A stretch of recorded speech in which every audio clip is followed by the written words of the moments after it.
अस्सलाम वालेकुम नाज़रीन, मेरा नाम अना यूसुफ है और आप देख रहे हैं प्रोग्राम सिटी एट 10। आज के प्रोग्राम में हम आपको बताएंगे कि आप जो मतवातर back to back painkillers का इस्तेमाल करते रहते हैं, कमर में दर्द है, शोल्डर में पेन है, बाजू में स्टिफनेस है, हाथों में पाँव में नमनेस फील हो रही है, टांगों में मुसलसल दर्द रह रहा है। अक्सर घरेलू ख़वातीन ये शिकायत कर रही होती हैं कि बहुत ज़्यादा लेग्स में पेन रहती है, बैक में बहुत ज़्यादा पेन रहती है, लोअर बैक में बहुत पेन रहती है, घुटनों में बहुत दर्द रहता है, या फिर इसके साथ साथ जो हमारी रूटीन होती है कि जी हम कहते हैं शोल्डर में पेन है, नींद सही पूरी नहीं हुई तो बहुत ज़्यादा थकावट का शिकार हैं।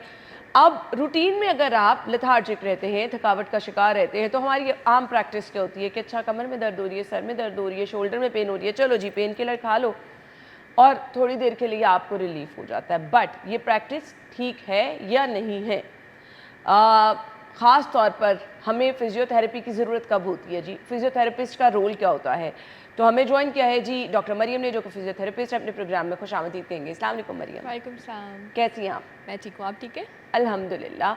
नॉर्मली किसी भी पेन की सूरत में जिस्म के किसी भी हिस्से में हो रही हो तो हमारी फ़र्स्ट प्रेफरेंस होती है, मेरे समेत, बैक में पेन हो रही है, शोल्डर में पेन हो रही है और अगर आप घर में हैं तो जी आप क्या करते हैं, फटाफट पेन किलर ली और थोड़ी देर रेस्ट कर लिया। ये पेन किलर लेना ठीक है?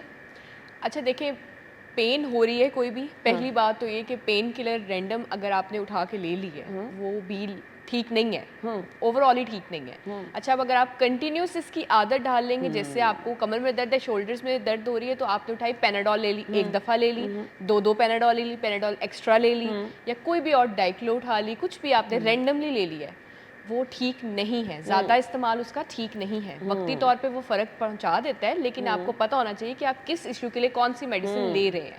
ठीक है, पेनाडोल फीवर के लिए, लेकिन हम उसको दर्दों के लिए भी इस्तेमाल कर रहे हैं रैंडमली, तो पेन किलर्स का इस्तेमाल बिल्कुल भी ठीक नहीं है आपके लिए। ठीक है जी। अब हमें मुख्तलिफ जो शोल्डर में पेन है, बैक में पेन है, लेग्स पेन की बार बार कुछ लोग शिकायत करते हैं। अच्छा, इसमें डायबिटीज़ पेशेंट जो है उनकी भी ये एक शिकायत होती है, बट आ जाते हैं अभी नॉर्मली ना। सो मुसलसल अगर पेन रह रही है तो हमें क्या फिजियोथेरेपिस्ट के पास जाना है? रोल क्या होता है फिजियोथेरेपिस्ट का? अच्छा देखिए, फिजियोथेरेपी को लोग एंड पे रखते हैं। हाँ। हालांकि जब आपको लगे कि अब आपकी बॉडी गिव अप कर रही है, तो उसको रेस्ट पे डालो और साथ अपने लिए रिहेबिलिटेशन स्टार्ट करो। हमारे मसल्स है ना, वो उनका फंक्शन है। और उसी तरह जैसे एक गाड़ी है, वो मुसलसल चल रही है, उसको फ्यूल मिल रहा है, लेकिन उसकी रिपेयरिंग जिसे हम सर्विस के लिए लेके जाते हैं, उसी तरह हमारी बॉडी को भी सर्विस की ज़रूरत होती है। वहाँ पे फिजियोथेरेपी का रोल आ जाता है, जिसमें मेडिसिन और सर्जरी इंक्लूड नहीं है, सीधे आम अल्फाज में अगर बताया जाए। ये हम फिजियोथेरेपी यानी कि फिजिकल एक्टिविटी करा के मैनुअली आपकी बॉडी को दोबारा से रीजनरेट करते हैं, मसल्स की ग्रोथ के लिए जाते हैं, उसकी स्ट्रेंथनिंग पे काम करते हैं। इसमें कोई मेडिसिन नहीं होती, कुछ नहीं है? बिल्कुल, इसका प्लस पॉइंट ये है कि ऑर्गेनिक ट्रीटमेंट प्लान है। तो कोई मैदा नहीं खराब होगा, कोई आपके दवाइयाँ खा खा के चेहरे पे वो एक्नी नहीं आएगी। ठीक है, कुछ भी नहीं है, कोई बिल्कुल साइड हल्की इफेक्ट नहीं फुल्की। होगा। बिल्कुल। अच्छा, दूसरी तरफ हम अक्सर घरों में आम प्रैक्टिस क्या कर रहे होते हैं, अच्छा शोल्डर में दर्द हो रही है, बैक में पेन हो रही है, चलो भाई इधर आओ तुम मसाज कर दो, बिल्कुल। अच्छे से तेल मल दो उसको। फिर हम रूटीन बना लेते हैं, घर में किसी से भी मसाज करा लिया XYZ। तो ये प्रैक्टिस कैसी है कि आपने पकड़ा, मसाज कराया ज़ोर ज़ोर से? फिर हमारे यहाँ तो रिवाज ही है ना, हाँ तो जी। मुझे खुद जब तक बाजू में पेन हो रही हो, शोल्डर में, तो मैं अच्छे से कह देती हूँ जी मसाज कर दो, थोड़ा सुकून हो जाएगा। हाँ, ये बहुत सारे पेशेंट्स आते हैं और वो वर्ड यूज़ करते हैं लताड़ा के, कुछ इस तरह करके। हाँ मैंने मालिश करवाई है, हाँ। ऐसे ही वो मेरे ऊपर चढ़ा हुआ था, उसे रगड़ा दिया है और पता नहीं क्या किया। उससे क्या होता है, आपको नहीं पता कि आपने कौन सा ट्रिगर पॉइंट एक्टिव करना है, किसको छोड़ना है, कहाँ का मसल कहाँ पे है।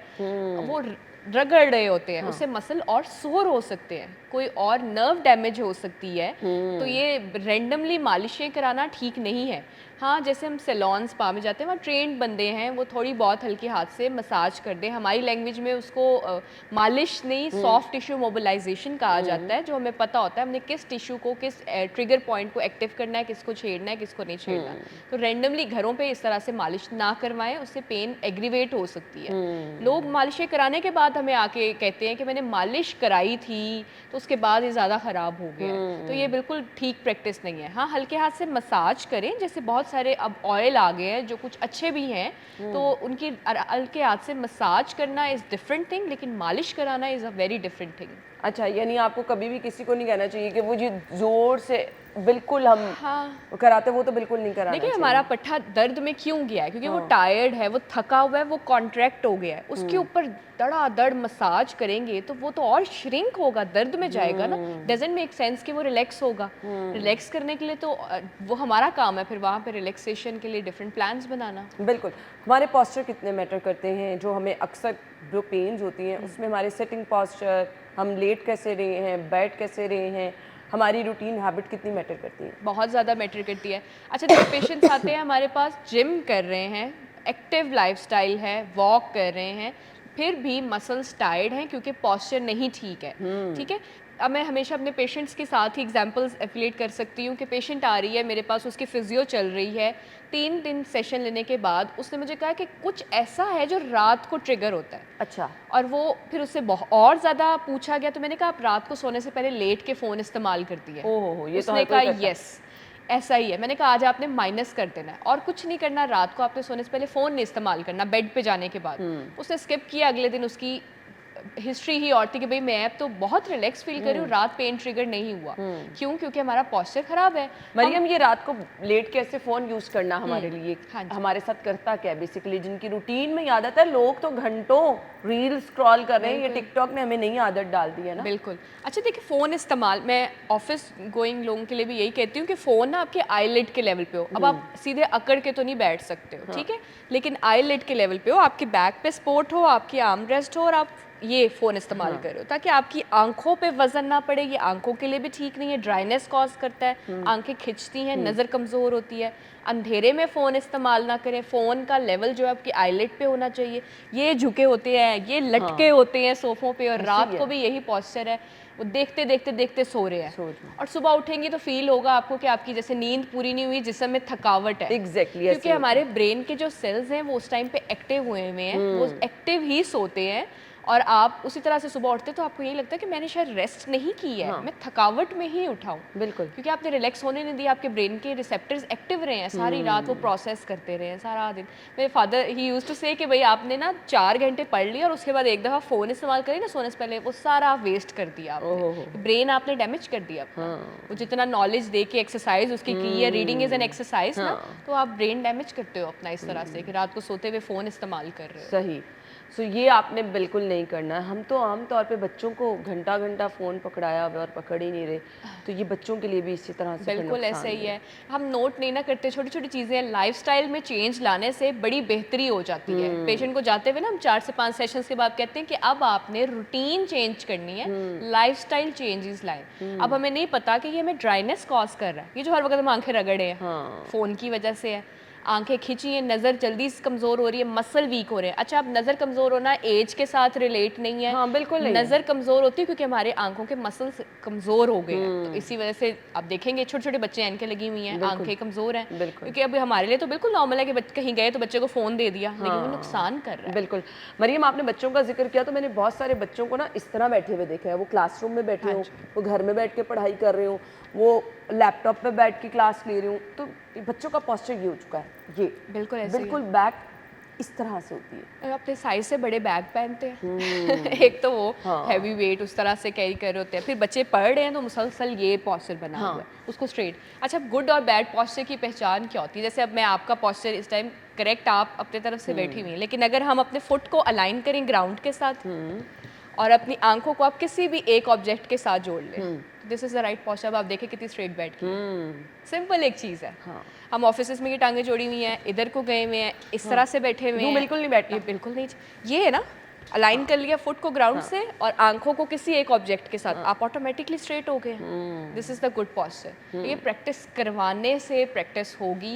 ये जब हम टोकेंगे नहीं बच्चों को, जैसे हम गलत चीज़ों से टोकते हैं, उसी तरह अपनी बॉडी को रिफॉर्म करने के लिए भी हमें बच्चों को टोकना चाहिए। ये भी एक चीज़ इंट्रोड्यूस होनी चाहिए। बिल्कुल। वो अक्सर ना माएँ कहती हैं इसका तो कुब निकल आया है। हाँ, तो आपने सही नहीं कराया ना, उसका पॉस्चर करेक्ट ही नहीं कराया है, आपने बताया ही नहीं उसको कि आपने झुक के नहीं बैठना, आपने स्ट्रेट बैठना है। हमारी कंफर्टेबल चेयर ही नहीं, बच्चे कहीं भी बैठ के पढ़ रहे हैं। माय सिस्टर वो बेड पे बैठती थी और वो बेड जब उठती होती थी ना तो गद्दा अंदर गया होता था, जब वो तैयारी कर रही थी एमडी कैट की, और वो इसी तरह ही है, सारा टाइम वहीं पे बैठी हुई है, पढ़ रही है।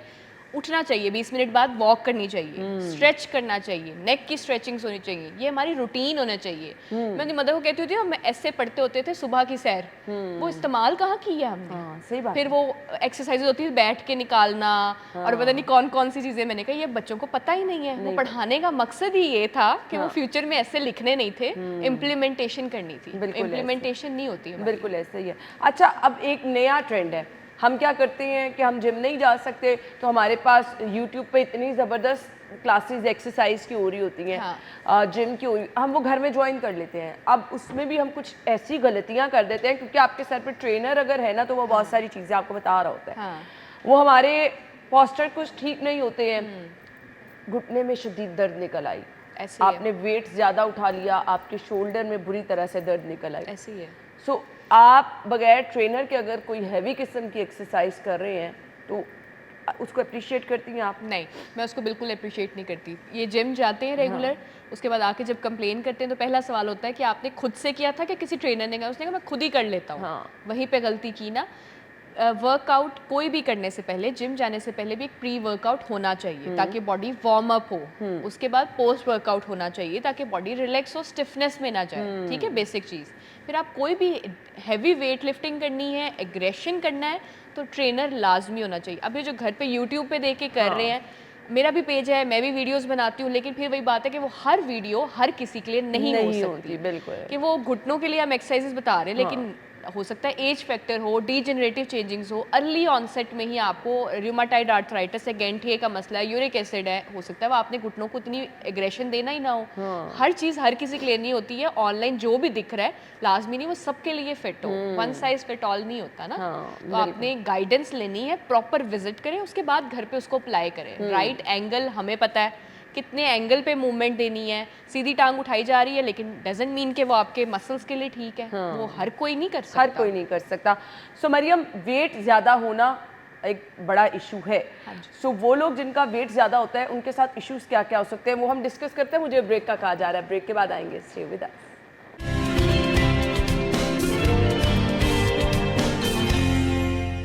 Welcome back once again. हम गुफ्तगू का सिलसिला आगे बढ़ाएंगे। ख़वातीन के साथ साथ मर्द हजरात के भी मसाइल हम ज़रूर डिस्कस करेंगे, क्यों ना करें। यहाँ ऑफिस में बहुत सारे मेल ऐसे हैं जिन्होंने ड्राइविंग बहुत लंबा टाइम करनी होती है, उनके लिए भी मसला हो जाता है। खैर, वेट की बात कर रहे थे, जिनका वेट ज़्यादा उनको मसाइल ज़्यादा होते हैं।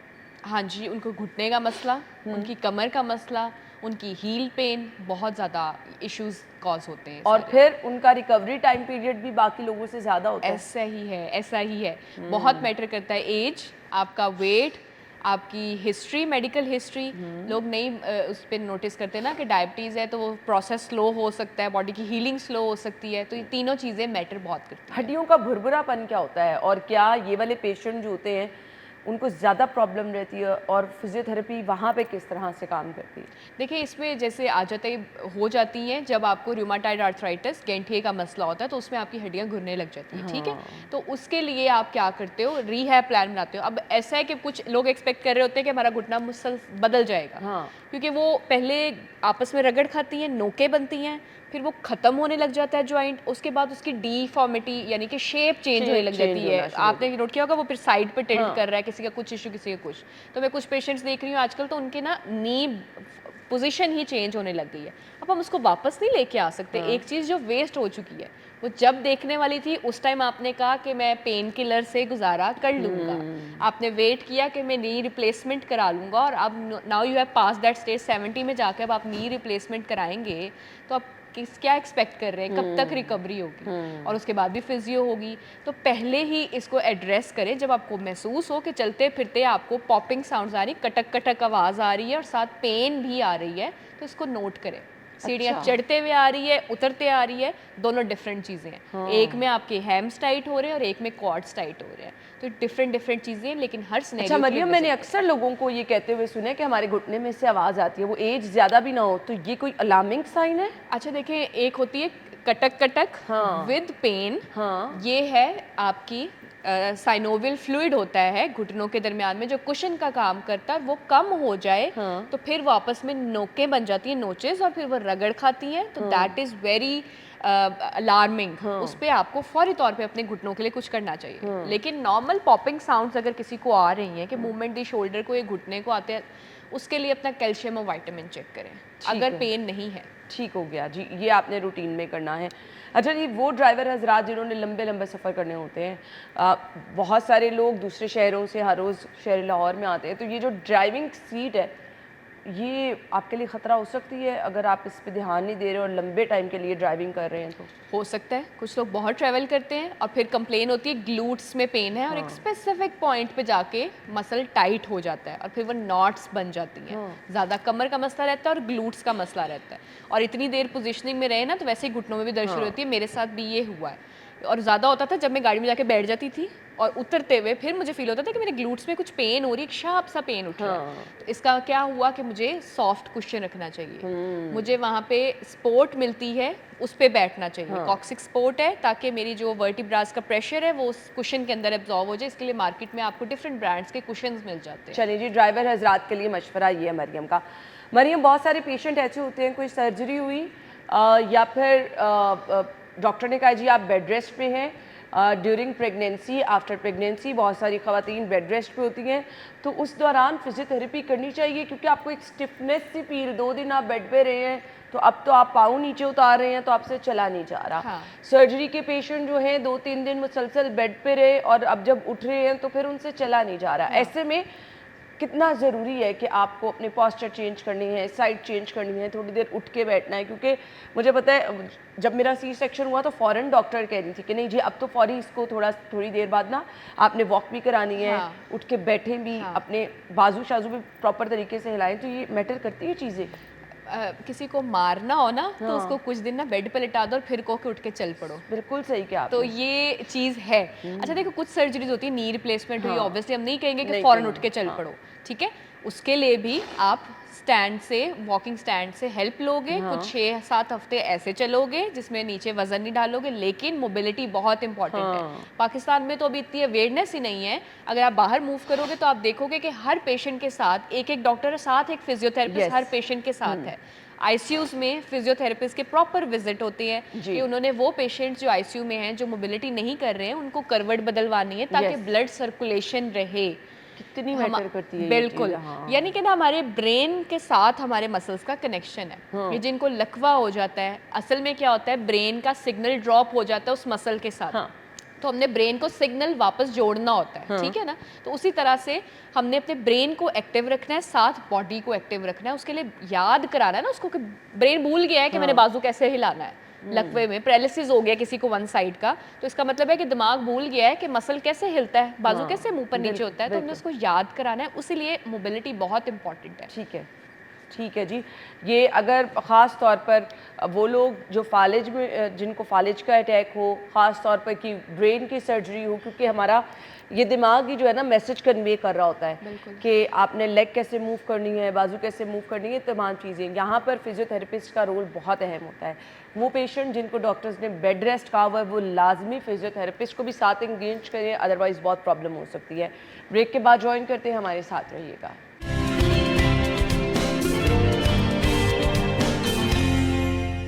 Welcome back once again. So क्योंकि आप लोगों की तरह मैंने भी कभी ये गवारा नहीं किया कि मैं किसी फिजियोथेरेपिस्ट के पास चली जाऊँ। आई एम सॉरी, ये गलत प्रैक्टिस है, ऐसा मत करें। अगर तो मुसलसल आपको कोई पेन रह रही है तो आप डॉक्टर के पास जाएं, उसको अच्छी तरह से डायग्नोस करें, फिर आपका डॉक्टर जो रिकमेंड करता है फिजियोथेरेपिस्ट के पास भी आप लाजमी जाएँ। अच्छा, अब मैंने कहा मरियम यहाँ पे मौजूद हैं तो मैं ज़रूर इनकी मौजूदगी का फ़ायदा उठाऊँ, और मुझे जो शोल्डर में, नेक में पेन रहता है, सो मरियम मुझे आप क्या बताएंगी, मुझे क्या करना चाहिए? अच्छा देखिए, बिल्कुल आम सी स्ट्रेचिंग्स हैं जो हर कोई कर सकता है, ठीक है। अगर आप नीचे बैठे तो मैं आप पे थोड़ा सा अप्लाई करना चाहूँगी। ओके, बैठ जाओ। हाँ जी, बैठ जाएं। आप किसी भी कंफर्टेबल स्पेस पे बैठ गई हैं। अब मैं सिर्फ आपकी नेक की बेसिक स्ट्रेचिंग्स करूँगी, जिसमें हम अपनी गर्दन को नीचे की तरफ स्ट्रेच देते हैं, और इसमें शोल्डर स्ट्रेट रखने हैं आपने। ये ऐसे स्ट्रेच आ रहा है आपको जी। इसी तरह से आप पीछे की तरफ लेके जाएंगी। ये मैक्सिमम मिनिमम? बिल्कुल, ये स्ट्रेच आ रहा है। और चेहरा भी बता रहा है आपका कि आपको पेन भी है। पेन भी है। इसी तरह से आप साइड पे लेके जाएंगी, ये पेन है आपको साथ, और साथ आप इस तरफ लेके आएंगी। अब देखें इसमें आपको पेन हो रहा है, यहाँ से बहुत पेन हो रहा है। हाँ ये स्टिफ हुआ हुआ है, आपका सारा मसल स्टिफ है। अब आपने क्या करना है, ये एक्सरसाइजेस करने से पहले अगर आप हीटिंग पैड दे लेंगी ना, गर्माइश होगी, मसल नॉर्मल होगा, स्टिफनेस चली गई होगी, फिर आप स्ट्रेच करेंगी तो बड़ा इजी फील होगा। ठीक है। अभी आप खुद से भी कर सकती हैं। इसी तरह से देखें, ये मैंने शोल्डर को होल्ड किया, ये मैंने सर को इस तरह से स्ट्रेच दें, वेरी गुड। ये आप इजीली दे सकती हैं खुद घर में। इसको होल्ड करना है, 10 सेकंड काउंट कर लें, 1 2 3 4 5 6 7 8 9 10। Okay. ठीक है। उसी तरह से आपने दूसरे शोल्डर को, इसको इधर को पुश करना है, पीछे को, इसको उस तरफ को, वेरी गुड। ये आपने स्ट्रेच दिया, आपको फील होगा आपकी टेंशन रिलीज हो रही है, मसल रिलैक्स हो रहे हैं। ये आपका जो मसल है वो टाइट हुआ हुआ है। और यहाँ तक पेन आ रही है। बिल्कुल, ये रेडिएट पेन कर रही है ना, पहले नेक में शुरू होती है, फिर वो रेडिएट करते करते शोल्डर, और फिर पूरा बाजू उसी तरह से कवर करती है। तो बेसिक स्ट्रेचिंग्स है। ठीक है। इसके अलावा हम सर्वाइकल पेन के लिए, बहुत सारे लोगों को नहीं पता, 95 लोगों को नहीं पता, मसाजेस की जगह अगर आप 2 एक्सरसाइजेज ऐड कर लें। एक है चिन टक, ये देखिए, ये जो नेक में पेन होती है, नेक में सर्वाइकल इशू जो रहता है। ओके। चिन टक करें पीछे को, चिन को पीछे को लेके जाना है, ये पीछे, ये देखें इधर मेरी तरफ, ये चिन पीछे को। ठीक है। इसको होल्ड किया और उसी तरह से रिलैक्स किया, फिर पीछे को लेके गए और रिलैक्स किया। 10 दफ़ा इसको बहुत ज़्यादा प्रेशर से करना, प्रेशर नहीं करना, चिन टक, जैसे चिन को पीछे की तरफ लेके जाते हैं। ठीक है, ऐसे। उसके बाद आपने क्या करना है, ये राउंडिंग ऑफ शोल्डर्स, ये आपके सर्वाइकल पूरे राउंड करना है, ये पूरी तरह से इसको पीछे की तरफ लेके गए। ये पहले आउटवर्ड्स किए और फिर इनवर्ड्स करेंगी। ये अगर आप कर लें, आपको आपके शोल्डर टाइट नहीं लगेंगे दोबारा। ओके। ये सारे मसल्स हैं ना आपके रिलैक्स हो रहे हैं, इस टाइम पे मसल्स खुल रहे हैं। और उसी तरह से चिन टक में भी आपके मसाज की जरूरत नहीं, किसी पेन किलर ना की मसाजेस ना करें, ये सर्वाइकल पेन को खराब कर देते, तबाह कर रहे हैं। बस ये रूटीन में मैं करती हूँ। बहुत अच्छा। और कितनी दफा करना है मुझे ये आप दिन में 3 दफ़ा कर लें, 10-10 रेपिटेशंस के साथ। ठीक है। अच्छा, आपको मार्केट से किसी तरह के भी थेरा बैंड मिल जाएंगे। ठीक है। घर पे आप टॉवल भी यूज़ कर सकते हैं। आपने स्ट्रेच देना है। ठीक है। ठीक है। जिन लोगों को मसला रहता है, कुब निकल रहा है, ये शोल्डर राउंडेड हुए हुए हैं, वो इनको आसानी से कर सकते हैं। कि ये देखें, मैंने इसको लिया और मैंने इसको स्ट्रेच किया, ये मैं अपने शोल्डर्स के मसल्स को रिलैक्स कर रही हूँ। ठीक है। आपको खुद फील होगा अगर आप देखेंगे, ये देखें, मेरे सारे मसल्स जो टाइट हुए हुए थे एकदम मुझे लगा खुल रहे हैं। इसी तरह से मैं पीछे से करती हूँ, अगर इनको, ये आपके शोल्डर के जो विंग्स है ना, वो आपस में मिलने चाहिए। आप मुझे भी दिखाएं, मैं एक दफा करके देखूं। को स्ट्रेच करें, ये देखें, ये सारे मसल्स टाइट। मैक्सिमम जितना कर सकते, मैक्सिमम जितना आप कर सकते हैं, लेकिन आपने तेज़ी नहीं करनी, झटका नहीं देना, बहुत आराम से। आपकी पोजीशन बहुत मैटर करती है। ये जिनके राउंडिंग ऑफ शोल्डर्स हुए हुए, आगे को झुके हैं, बैड पॉस्चर है, शोल्डर स्ट्रेट, नेक स्ट्रेट, ऐसे ये आपस में मिलने चाहिए विंग्स जो हैं आपके, और रिलैक्स भी हो रहा होगा। लेकिन आपको इस टाइम जोर लग रहा होगा क्योंकि आपकी नेक स्टिफ है। मुझे यहाँ पे पेन हो रही है। और वही ना, हर चीज़ हर किसी के लिए नहीं है। आपको अपना नेक पहले सही करनी पड़ेगी, उसके बाद फिर अब हम एक शॉर्ट स्ट्रेच करते हैं। ये जिन लोगों की रेंज ऑफ मोशन नहीं कंप्लीट ना, बाजू पूरी तरह से एंगल कंप्लीट नहीं करे, अगर वो फ्रोजन शोल्डर नहीं है, अगर आपको रोटेटर कफ की इंजरी नहीं है, ठीक है, कोई लिगामेंट इंजरी नहीं है, तो आप ये कर सकते हैं। ये मैंने थोड़ा सा खोला ताकि मैं जोर ना लगे, जितना आप इसको फ्लेक्सिबल देंगे। ये ठीक है। ये मेरा शोल्डर अगर उस तरफ नहीं जा रहा तो मैंने हल्के स्ट्रेच दिए।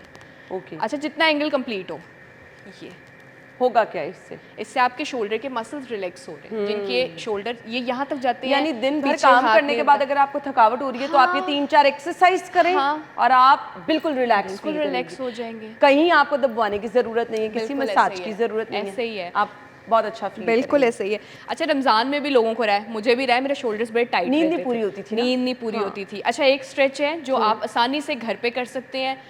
काम करके आई है ना, कमर दर्द है, कंधे खिंचे हुए हैं, आपने वो जो बेबी स्ट्रेच है, ये सिंपल सा, ये इस पोस्चर में जाना है और ये आपने स्ट्रेच देना है।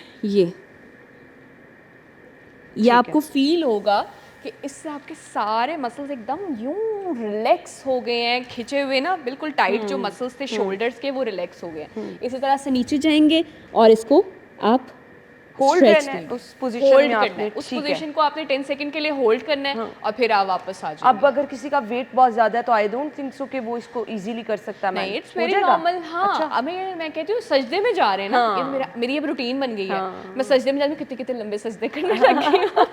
इससे अच्छा मैं अल्लाह से कुछ मांग लूँ। हाँ, मैं बिल्कुल। यूँ उसको कितनी देर होल्ड करती हूँ कि मेरे शोल्डर के मसल्स रिलैक्स हो जाए, मेरी नेक रिलैक्स हो जाए, ठीक है। अब इसी तरह जिन लोगों को घुटने का इशू रहता है, ये बार बार बताया जाता है, सॉफ्ट कुशन लें या टॉवल रोल कर लें, उसको घुटनों के दरमियान में रखें और फिर इसको स्क्वीज़ करना आपने, ये आपने दबाना है इनको। जिन लोगों को घुटने की तकलीफ रहती है, घुटने के दरमियान में उनको फील होता है कटक कटक भी आ रही है, घुटने टाइट हैं, वो इस एक्सरसाइज को कर सकते हैं। ओके, ठीक है। ठीक है। जिन लोगों को वैसे ही नॉर्मली पेन रहता है, ये टांगों में बहुत बेचैनी है, वो सोने से पहले ये एंकल पंप्स जो हमने पिछली बार भी किए थे जी, ये एंकल पंप्स हैं, ये नॉर्मल एक्सरसाइजेस करनी ठीक है। इसी तरह से बेसिक एक्सरसाइजेज हैं, बेसिक स्ट्रेचिंग्स हैं। अब इसमें कुछ ऐसा नहीं था जो आपका टाइम कंज्यूम करे, जो आपको पेन कॉज करे, जो आपको लगे कि बड़ा मैंने हैवी काम कर लिया। बिल्कुल। अच्छा, relax। आपके सोने का पोस्चर क्या होना चाहिए? हम समटाइम सारी रात एक साइड पे ही सोए रहते हैं, हाँ, ठीक है, और वो साइड आपको कितनी देर बाद चेंज करनी है? कुछ लोग उल्टा सोने के आदी होते हैं, उनके साथ क्या नुकसान होता है? उल्टा तो वैसे भी नहीं सोना चाहिए ना, हमारा दीन कहता है कि ये अब अच्छी आपके चीज़ है। स्टमक पे वेट हाँ। आता है तो वो ठीक नहीं है। अच्छा, अब आप लेफ्ट सो रहे हो, राइट सो रहे हो, जिस तरह से आपकी आदत बनी है, आपको रिलैक्स होना चाहिए। अगर आपको लगता है कि आपके कहीं पे चोट लगी है, कोई मसल इंजर्ड है, कुछ जगह टाइट रहती है कि उस साइड पे आप नहीं सो पाते, तो उस साइड पे सॉफ्ट कुशंस रख लो, पिल्लो रख लो, उसके ऊपर वेट डाल के सो लो। पोस्चर आपका ईजी और रिलैक्स होना चाहिए। ठीक है। आपका पिल्लो, आपका मैट्रेस बहुत मैटर करता है। और सोने से पहले अगर आप बेसिक काफ स्ट्रेचेस करके सो, ब्लड सर्कुलेशन जब अच्छी होती है, नींद अच्छी आती है। जरा मुझे करके दिखा दें। ये वाले जैसे हमने पहले भी किए थे, टोस पे आएंगे और हील्स पे आएंगे, ये वाली, ये हमने पहले किए थे इस बिल्कुल तरह से। रिलैक्स। अच्छा, ये हमने मुसलसल करते रहना है? ये हमने सोने से पहले करना है ना। लेट्स सपोज मैं लेट रही हूँ, अब मैंने सोने का टाइम आ गया, मेरी नींद, मेरे भी यही मसले रहे हैं, तो मैंने क्या किया है, ये मैं सोने से पहले ना अपनी टांगे सीधी ऊपर उठाती थी और ओके, ये वाला स्ट्रेच, ठीक है। मैं बेसिकली ये करती रहती थी। इससे मुझे क्या होता था, ब्लड सर्कुलेशन एकदम तेज़ होती है, यहाँ से सारा ब्लड आपकी टांगों की तरफ आएगा, मसल रिलैक्स होंगे और आपको ऑटोमेटिकली नींद अच्छी आएगी। डन, ठीक हो गया जी। तो ये रूटीन की एक्सरसाइज है, अगर आप कर लेंगे तो आपके मसाइल हल होना शुरू हो जाएंगे ज़रूर। Thank you so much Mariam, आपने जो मुझे बताया मैं ख़ुद भी वो करूँगी। और अगर आपको कोई इस तरह की प्रॉब्लम रहती है, ख़ास तौर पर ख़वातीन को, ख़ास तौर पर क्योंकि आजकल तो आप वर्क फ्रॉम होम है, बहुत सारे लोग तो घर में जो भी बैठ के लैपटॉप पे काम कर रहा है, घर में ख़वातीन अगर मुसलसल किचन में खड़ी हैं, थोड़ी सी वॉक कर लें। एक पोस्चर काफ़ी टाइम के लिए अगर आप रखेंगे तो वो आपके लिए नुकसानदेह होगा। Thank you so much Mariam, आपके टाइम का बहुत बहुत शुक्रिया। नाज़रीन, हम लेंगे एक ब्रेक और ब्रेक के बाद आपको ज्वाइन करेंगे। स्टे विद अस।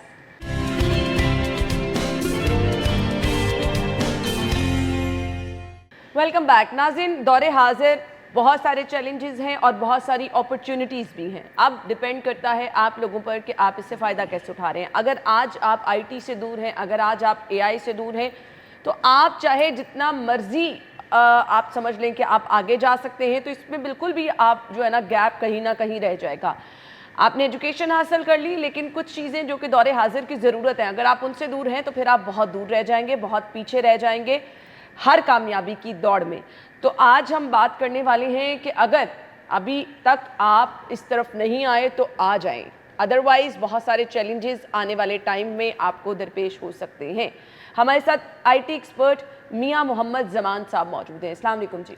वालेकुम अस्सलाम। Thank you so much. अच्छा, हम बहुत सारे लोगों को देखते हैं, एजुकेशन बहुत ज़बरदस्त है, कम्युनिकेशन स्किल बहुत ज़बरदस्त है, लेकिन एक गैप है जो अब दौरे हाजिर की ज़रूरत है। आप AI के बारे में कुछ नहीं पता, IT के बारे में कुछ नहीं पता, क्योंकि आपने जो आज से 4-5 साल पहले अपनी एजुकेशन कंप्लीट की उसमें ये सब चीज़ें नहीं थी।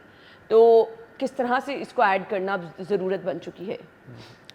First of all, thank you for having me here in your show. I would say Pakistan के पास बहुत बड़ा पोटेंशियल जो है वो पाकिस्तान की यूथ है। लाइक यू नो कि पाकिस्तान में 60% पॉपुलेशन जो है वो यूथ कैटेगरी में आती है, जो कि 15 ईयर से लेके 35 ईयर्स की एज तक के यंग पीपल हैं।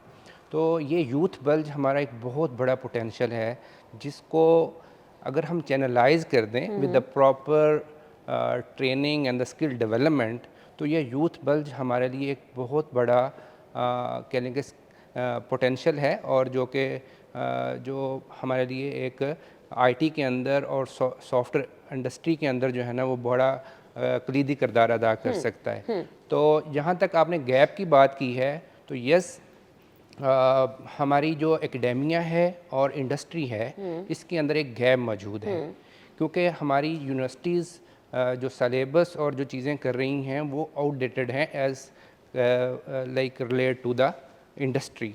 तो हमें इंडस्ट्री के साथ रिलेट करने के लिए यूनिवर्सिटीज़ के करिकुलम को और सलेबस को अपडेट करना होगा और इंडस्ट्री को कनेक्ट करना होगा अपनी एकेडेमिया के साथ, ताकि जो एकेडेमिया में रिसर्च प्रोजेक्ट्स हो रहे हों वो वाले हो रहे हों कि जो रियल वर्ल्ड केस स्टडीज़ हैं या रियल वर्ल्ड प्रॉब्लम्स हैं। तो जब हम अपनी इंडस्ट्री को कनेक्ट करेंगे अपनी एकेडेमिया के साथ, देन एक जो गैप ये वाला सॉल्व होगा और यूनिवर्सिटी से जो स्टफ़ जनरेट होके आएगा वो रेडी टू सर्व होगा, वो ready to like apply their knowledge होगा। तो दिस इज़ द गैप जो कि हमें एआई में, सॉफ्टवेयर इंजीनियरिंग में इस अच्छा, गैप को कुछ फिल करना है। स्टूडेंट्स हैं जो कहते हैं कि कुछ डिफरेंट कोर्सेज कर लें तो वो इनफ होंगे कि एटलीस्ट वो खुद छोटे मोटे कारोबार अपने घर में बैठ के अगर कुछ करना चाह रहे हैं, तो डू यू थिंक कि ये कोर्सेज बड़े हेल्प करते हैं? Yes, these courses can helpful, but I would say कि AI के इरा में this is not a hype, AI is a reality nowadays, ठीक है। बहुत सारी चीज़ें AI ने ऑलरेडी रिप्लेस कर दी हुई हैं जो कि एक ह्यूमन एफर्ट से पॉसिबल होती थी। तो एक स्मॉल शॉर्ट कोर्स से सारी चीज़ सॉल्व होने वाली नहीं है। You have to have some deep knowledge as well, right. So I would said के आपको जो 4 C's हैं उसके ऊपर अपनी स्किल डेवलपमेंट को एनहेंस करने पड़ेगा, अपनी क्रिएटिविटी और क्रिटिकल थिंकिंग के ऊपर जो है ना यूनिवर्सिटीज़ को फोकस करना होगा कि बच्चों के अंदर प्रॉब्लम सॉल्विंग स्किल्स को इनकलकेट किया जाए और डेवलप किया जाए। एआई क्या ह्यूमन जो माइंड है उससे ज़्यादा स्मार्ट है? बोथ येस और नो, राइट। बिकॉज जहाँ पे कोई रेपिटेटिव टास्क है, राइट, और रूल बेस्ड आप एक काम कर रहे हैं, that can be done with the AI very efficiently, right. So हमें रियल वर्ल्ड में जहाँ पे लाइक आप कस्टमर सपोर्ट की बात कर रहे हैं, ठीक है, तो कस्टमर सपोर्ट के ऊपर एक एआई असिस्टेंट बड़ा अच्छे से काम कर सकता है, right. Instead of a human being आप एक एआई असिस्टेंट वहाँ पे बिठा सकते हैं, a agent that can entertain all the inbound and outbound calls, right. वो आपकी किसी भी बिजनेस के बारे में, आपकी किसी भी इंडस्ट्री में आप हैं, जो कस्टमर्स की कॉल्स आ रही हैं, जो फीडबैक है, जो कंप्लेंट्स हैं, उनको एक एआई बोट जो है ना वो बड़ा नहीं, एफिशिएंटली अब हमारे स्टूडेंट को क्या एआई से ज़्यादा स्मार्ट होना है? एआई से ज़्यादा स्मार्ट नहीं कहूँगा, लेकिन एआई का प्रॉपर यूज़ करना आना चाहिए, अच्छा, ठीक राइट। है। और एआई की लर्निंग जो है वो सारी की सारी उनको एक डीप लर्निंग उनको पता होना चाहिए कि इनकी एआई की जो इम्प्लीमेंटेशन है रियल वर्ल्ड जो हमारे यूज़ केसेस हैं, जो रियल वर्ल्ड जो हमारे पेन पॉइंट्स हैं, वहाँ पे कहाँ कहाँ एप्लीकेबल होती है, और एक एवरेज इंजीनियर से निकल के उनको एक्सीलेंस पे जाना है, राइट। क्योंकि बहुत सारे काम तो एआई जो है वो खुद से सॉफ्टवेयर डेवलपमेंट के भी खुद से कर रही है, but the critical thinking is when we talk about the creativity, यहाँ पे एक ह्यूमन बीइंग की इनपुट स्टिल इन्वॉल्व है। तो critical thinking, problem solving skills और क्रिएटिविटी, ये आज की यंग ग्रेड्स को अपने अंदर डेवलप करनी पड़ेगी। सही। अदरवाइज हम बहुत सारे देख रहे हैं स्टूडेंट्स जिन्होंने बहुत अच्छी एजुकेशन हासिल कर ली, अगर हम यहाँ तक नहीं पहुँचेंगे, एआई तक ना पहुँचे, आईटी तक ना पहुँचे, तो फिर हमारे स्टूडेंट्स क्या बहुत पीछे?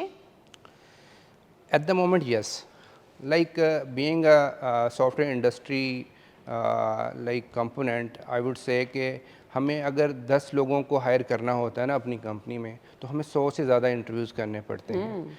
People, students are just passing their exams and getting the degrees, not getting the knowledge and the expertise and the skills. तो यहाँ पे गैप है जिसको हमें फिल करना है, both academia and industry with a joint venture. Okay, so इसके लिए किस तरह से स्टूडेंट को तैयार करना है? क्योंकि अब देखें ना, ऐसा प्लेटफॉर्म भी तो स्टूडेंट्स को मिलना चाहिए ना, यूनिवर्सिटियों में अभी उस लेवल की एजुकेशन भी नहीं दी जा रही है। सो हमें क्या कुछ इंटर्नशिप कोर्सेज ऐसे इंट्रोड्यूस कराने हैं स्टूडेंट्स के लिए, ताकि उन्हें आगे जाके मार्केट में भी आसानी से नौकरी मिल सके ना, वो 10 नौकरियों के लिए 100 इंटरव्यू ना करने पड़े फिर। एग्जैक्टली तो यहाँ पे एक पब्लिक प्राइवेट पार्टनरशिप को आगे आना चाहिए, राइट। गवर्नमेंट की जो रिस्पॉन्सिबिलिटी है उनको यूनिवर्सिटीज़ के करिकुलम को और सारी चीज़ों को अपग्रेड करना पड़ेगा, और प्राइवेट सेक्टर को उनके साथ एक जॉइंट वेंचर बना के इंटर्नशिप प्रोग्राम्स और स्किल डेवलपमेंट प्रोग्राम्स को इनेबल करना पड़ेगा, जिससे ये वाला स्किल का जो गैप है ये कम हो सकेगा। एआई का बेहतरीन इस्तेमाल किस तरह से किया जा सकता है? आई वुड से कि एआई का जब आप किसी भी रियल वर्ल्ड प्रॉब्लम को सामने रख के किसी एआई की इम्प्लीमेंटेशन करेंगे तो एआई का प्रॉपर इस्तेमाल वहाँ पे आएगा। लाइक आई हैव सेड कि जी आपको जैसे कस्टमर सपोर्ट की इंटेलिजेंस है, या इसी तरह से आपको अपनी सेल्स की इंटेलिजेंस लेयर जो है ना डेवलप करनी है, कि every business need sales, right. तो AI can be like magically boost their sales, right. वो एक ह्यूमन बीइंग की जगह पे एक सेल एजेंट के तौर पे काम कर सकता है एआई, और उसके टारगेट पोटेंशियल कस्टमर तक आउटरीच कर सकता है और उनको मैसेजिंग कर सकता है, उनके साथ मीटिंग टाइप कर सकता है। तो हमें एआई एजेंट को रियल वर्ल्ड यूज केसेस के साथ टाइप करना पड़ेगा। और अगर ये तमाम स्किल्स आज का स्टूडेंट सीख ले, कितने पैसे घर बैठ के कमा सकते हैं? I think there is no limit, right? The thing is the skill. If a student, if a person have the skills, then there is a no limit in the earning, right? There is lot of potential. I would say there is no like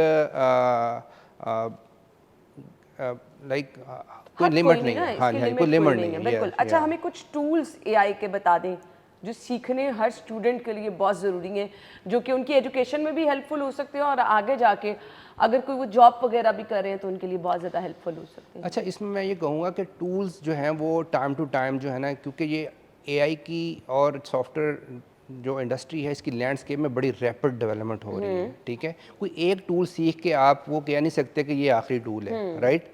every other day, every couple of months जो है ना आपके पास एक नया tool जो है ना वो आपके पास आ रहा होता है। तो आई वुड से कि आपको rather than depending on the tools, आपको जो है आपको अपनी क्रिटिकल थिंकिंग के ऊपर, प्रॉब्लम सॉल्विंग स्किल्स के ऊपर स्टूडेंट्स को फोकस करना चाहिए, जिससे ये होगा कि कोई भी टूल आ जाए या कोई भी रियल वर्ल्ड प्रॉब्लम आ जाए, they can provide a solution over it. तो इसके लिए अब स्टूडेंट्स को अपने आप को तैयार कैसे करना है? They like during the studies, they must go into the learning the skills and go into some projects, class assignments, and do some group studies together beyond their curriculum, beyond their semester subjects.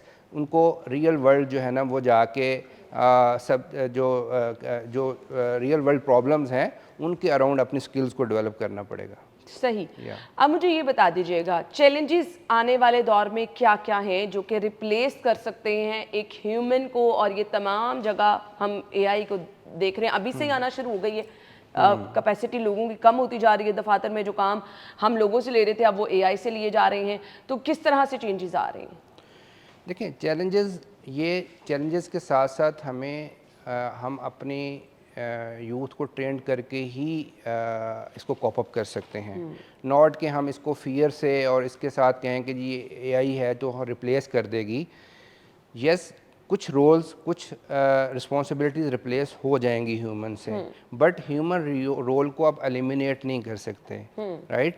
As I said before कि हमें critical thinking और problem solving skills को still AI चलाने के लिए भी need रहेगी। That is why every student, every young grad should focus on the critical thinking and the problem solving skills. और यही वो हल है, अदरवाइज आप पीछे रह जाएंगे, अदरवाइज आपकी एजुकेशन, आपकी डिग्री काम नहीं आएगी। आज ही इस दौड़ में अगर शामिल होंगे तो आगे जाके आपके लिए ना सिर्फ नौकरियों का हसूल, बल्कि आप नौकरी से ज़्यादा पैसे घर बैठ के खुद ही कमा सकेंगे अगर आप ये तमाम स्किल्स, ये तमाम टूल्स और ये चैलेंजेस अपने साथ लेकर चलेंगे। अदरवाइज फिर आप बहुत पीछे रह जाएंगे। थैंक यू सो मच जी, आपके टाइम का बहुत बहुत शुक्रिया। हमें इजाज़त दीजिए। अल्लाह हाफ़िज़।